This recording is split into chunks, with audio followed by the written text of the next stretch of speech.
चलिए आज पढ़ते हैं मूल अधिकार। एक जिंदगी जीने के लिए आपका मूल अधिकार पढ़ना बहुत ज़रूरी है। मूल अधिकार से ही आपको पता चलता है कि आपका अधिकार क्या है। तो मूल अधिकार संविधान के भाग 3 में दिया गया है। आर्टिकल 12 से 35 तक मूल अधिकार है। तो मूल अधिकार लिया गया आखिर कहाँ से लिया गया?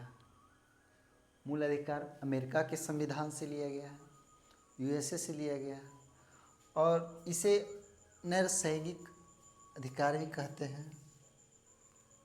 मूल अधिकार अमेरिका के संविधान से बता चुके लिया गया है और हमारे मूल अधिकार का रक्षा करता हाई कोर्ट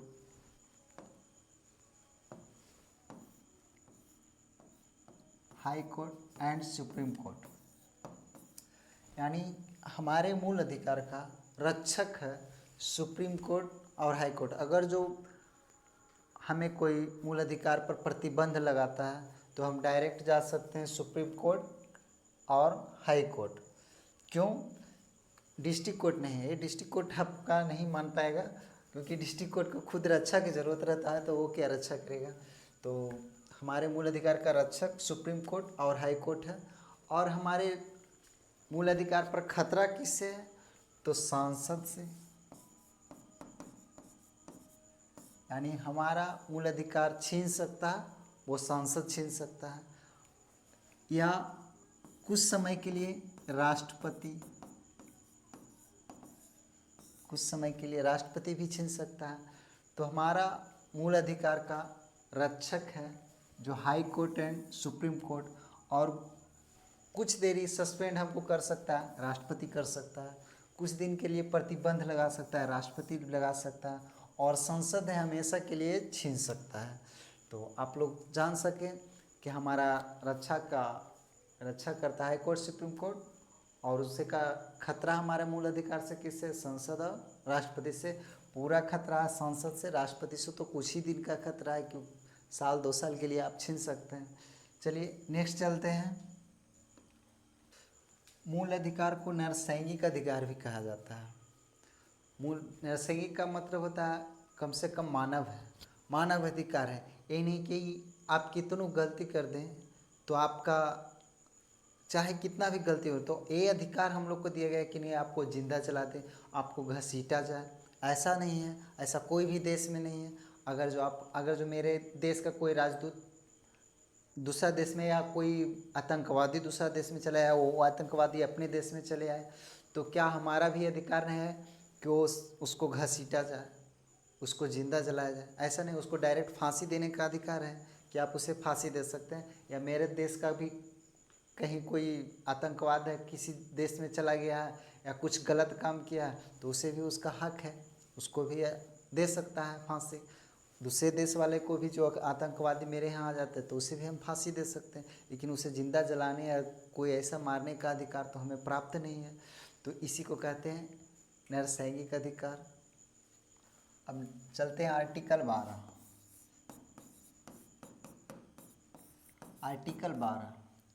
आर्टिकल 12 जो है 12 और आर्टिकल 13,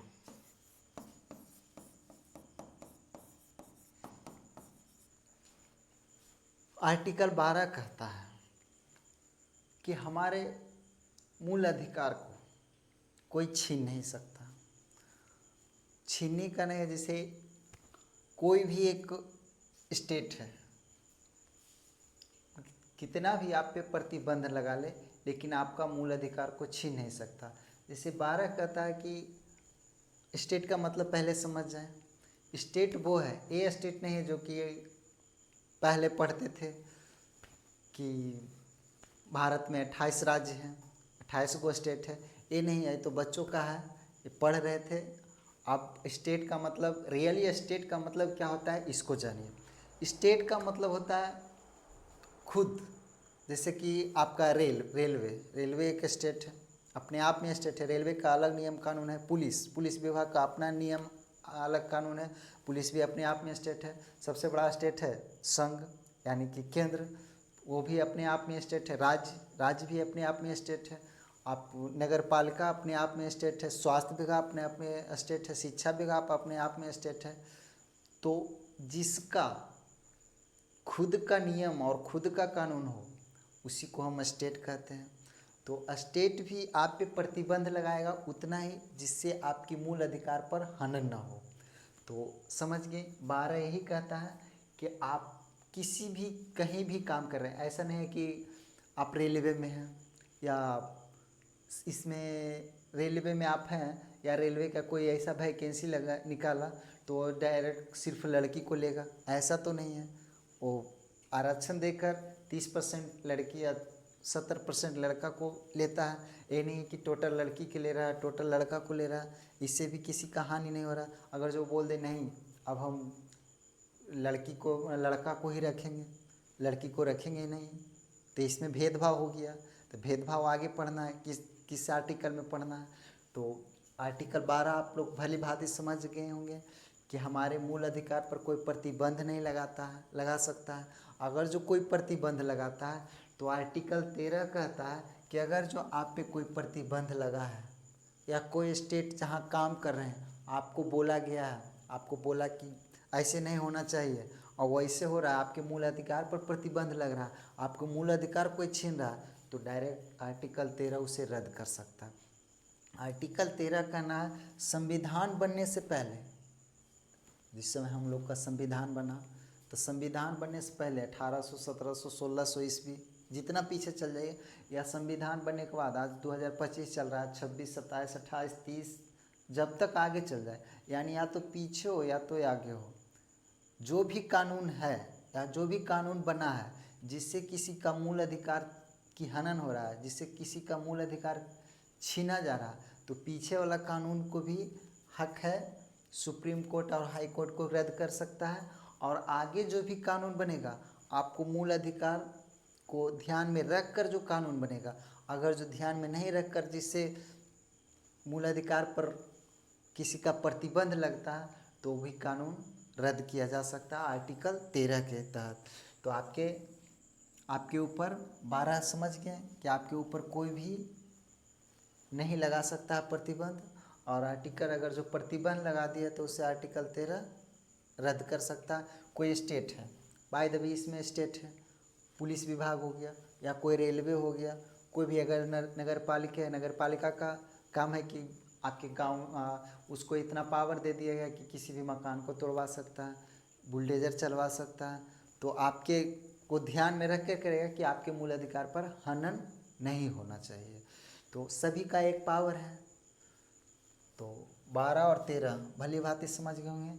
अब आर्टिकल 14 पे जैसे आते हैं, आर्टिकल 14 कहता है विधि के समक्ष समानता, विधि के समक्ष समानता, ये क्या हो जाता है, विधि के समक्ष समानता, यानी विधि के समक्ष समानता, कानून इसका मतलब है कानून का समान संरक्षण, यानी कानून सभी के लिए बराबर है। यानी विधि के समक्ष समानता, सभी के लिए कानून बराबर है, सभी का ऐसा नहीं है कि हम लोग के लिए अलग कानून है आपके लिए अलग कानून है, ऐसा तो है नहीं। यानी विधि के समक्ष समानता, कानून सबके लिए बराबर है। अगर जो बराबर नहीं रहता तो पैसे वाला आदमी, बड़े आदमी कानून को खरीद सकता था, इसलिए ऐसा नहीं है। बहुत बड़े से बड़े आदमी यानी मुख्यमंत्री, प्रधानमंत्री, इन लोग के लिए भी वही कानून है जो हम लोग के लिए कानून है। बस कुछ अपवाद में है, जैसे राष्ट्रपति हो गया, राज्यपाल हो गया, इन लोग के कुछ अलग है, बशर्ते बाकी आम नागरिक सभी के लिए कानून का समान संरक्षण प्रदान है, सभी का कानून बराबर है। आर्टिकल 15 कहता है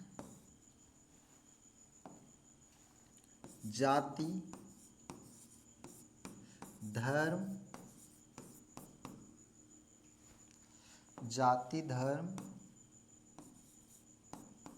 लिंग, जन्म स्थान, जाति, धर्म, लिंग, कि जन्म स्थान पर आपका भेदभाव नहीं होना चाहिए। जैसे आपका जाति हो गया, जाति के नाम पर कोई भेदभाव नहीं कर सकता। जैसे आप सपोज करिए कि SC एंड ST है, या इसी में महिला आ जाते हैं। अगर जो कोई व्यक्ति आप पिछड़ा जाते हैं और कोई बड़े जाति वाले आपको कह रहा है ये नीचा जात का है, इसको भगाओ, ये इसको हटाओ, ये मेरे यहाँ खाना नहीं खा सकता, आप थाली में खा रहे हैं, उसको धुआं बैठ के पत्तल में खिला रहे हैं, कागज़ में खिला रहे हैं, इससे हमारा जो है भेदभाव हो रहा है। तो 15 के तहत हमको आर्टिकल 15 के तहत कहा गया जाति, धर्म, लिंग और जन्म स्थान के पर भेदभाव नहीं होना चाहिए। तो अगर जो कोई भी व्यक्ति SC और ST या महिला को भेदभाव करता है तो डायरेक्ट अगर जो सुप्रीम कोर्ट चला गया, हाई कोर्ट चला गया, तो सबसे पहले गिरफ्तारी होगा, उसके बाद में केस सुना जाएगा। तो इससे बच के रहिएगा। सबसे पहले जैसे कि और ये भी का भी गलती है, SC ST का भी कुछ है, क्या ज़रूरत है अपने आप को ढोल पीटना, अरे हम कुछ नीचा कास्ट है, हम बाय द वे हम पासवान हैं, तो हम अपने आप नाम के आगे पासवान, नाम के पीछे पासवान क्या लगाना उचित है? कोई ऐसा नाम रखें जिससे हम सम्राट दिखें, पता ही नहीं चलेगा। अगला पीढ़ी जैते जैते 40-50 साल नेक्स्ट जनरेशन, नेक्स्ट पीढ़ी हमको आएगा, तो उससे फिर भी वो नाम ठीक ठाक लगेगा, तब पता ही नहीं चलेगा कि हम कौन सा कास्ट के हैं। तो उसमें भी गलती है हम लोग का भी, इन लोग का भी, कि अपना कास्ट खुद कर लेते हैं, अपना चीज़ अपने ही उजागर करते हैं। तो ऐसा नहीं है। तो आपके किसी भी को जाति, धर्म के नाम पर आपको कोई प्रताड़ित नहीं कर सकता। धर्म ऐसा नहीं कहेगा कि तुम मुसलमान हो, तुम हिंदू हो, तुम नीचा हो, ऐसा भी आपको कोई नहीं कर सकता। लिंग के आधार पर ये नहीं कि आप महिला हैं, आप पुरुष हैं, महिला या पुरुष, लड़का हो या लड़की, किसी पर भेदभाव नहीं होना चाहिए। फिर है जन्म स्थान पर। जन्म स्थान मतलब आप केरल के हैं, यहाँ आ गया था, केरला वाला इधर कहाँ आ गया है, बिहारी है, बिहार कहीं बिहारी वाला कहीं चल गया तो ये बिहारी है, इसको भगाओ। तो ऐसा नहीं होना चाहिए। अगर जो ऐसा होता है आप डायरेक्ट सुप्रीम कोर्ट जाके केस कर सकते हैं। उस व्यक्ति को खाली ठोस पक्का सबूत होना चाहिए। ठोस पक्का अगर जो आपके पास सबूत हो तो उस व्यक्ति को पहले डायरेक्ट बुलाएगा, सब काम छोड़ के पहले उसे बुलाया जाएगा, क्योंकि आर्टिकल 15 के तहत हनन हो रहा है और इसमें डायरेक्ट हनन होता है। डायरेक्ट आप सुप्रीम कोर्ट, हाई कोर्ट जा सकते हैं। तो आप लोग आशा करते होंगे समझ गए होंगे आर्टिकल 15। और इसी में अल्पसंख्यक की गणना जाति के आधार पर हो जाता है। इसी में थोड़ा छूट वगैरह भी है। SC ST को बहुत सारा छूट है, आरक्षण प्रदान किया गया है। तो इसमें आरक्षण जाति के आधार पर, इसमें आर्टिकल 15 में आरक्षण जो दिया जाता है जाति के आधार पर दिया जाता है। और संख्यक की गणना धर्म के आधार पर होता है।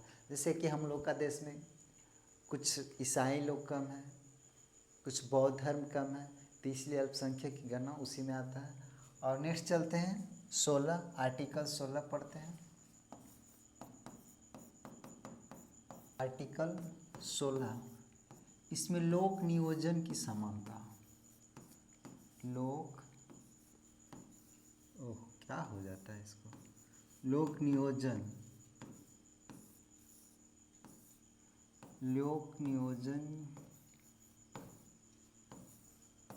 की क्या है, लोक नियोजन की समानता। आर्टिकल 16 कहता है लोक नियोजन की समानता। लोक मिस सरकारी, नियोजन मिस नौकरी, यानी सरकारी नौकरी के भी समानता दिया गया। इसी में आपको छूट है, इसी में आरक्षण प्रदान किया गया, छूट प्रदान कर दिया गया है कि आर्टिकल 16 के तहत जी SC ST को छूट दिया जाएगा, आरक्षण दिया जाता है। इसी के तहत लड़कियों को छूट दिया जाता है आर्टिकल 16 के ही तहत। आर्टिकल 16 के ट्रांसजेंडर को भी छूट दिया जाता है। तो इसमें आरक्षण की व्यवस्था है आर्टिकल 16 में। और इसी के बाद है आर्टिकल 17। आर्टिकल 17 छुआछूत का अंत।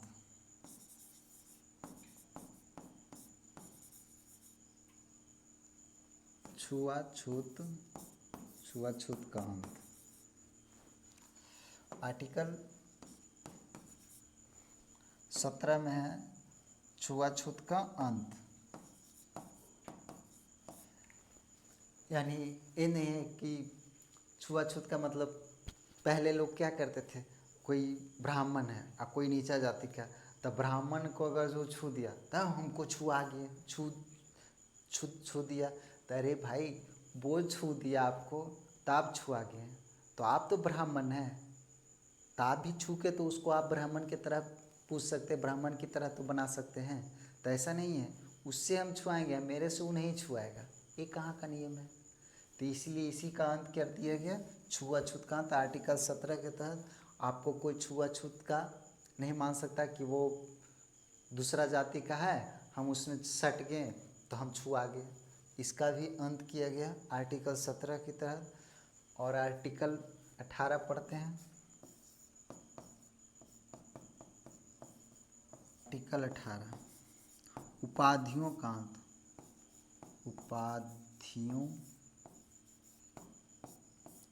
उपाधियों का अंत यानी उपाधियों का अंत किया गया 18 में। जैसे कि अगर जो आपको विदेशी उपाधि रखना है तो सबसे पहले हमारे राष्ट्रपति से परमिशन लेना पड़ेगा। अगर जो आप बहुत बढ़िया काम किए और आपको बुला रहा है विदेश कि आप यहाँ आइए, आपको पुरस्कृत किया जाएगा, तो ऐसे नहीं जा सकते। पहले हम अपने राष्ट्रपति से परमिशन लेंगे कि हमको वहाँ बुलाया जा रहा है, जाएं या नहीं जाएं, वहाँ ऑर्डर होगा, तब हम वहाँ दूसरे देश से जाके अपना उपाधि ले सकते हैं और उसमें का नाम भी दे सकते हैं। तो हमेशा उपाधियों का अंत किया गया। और जैसे कि एक बात और है कि आप ये नहीं है, आप डिग्री है पढ़ लिख लिए हैं तो अपने आग नाम के आगे doctor, engineer, colonel, lieutenant general ये सब तो आप लगा सकते हैं। तो आप लोग भली भांति समझ गए। तो आप चलते हैं आर्टिकल 90 पे।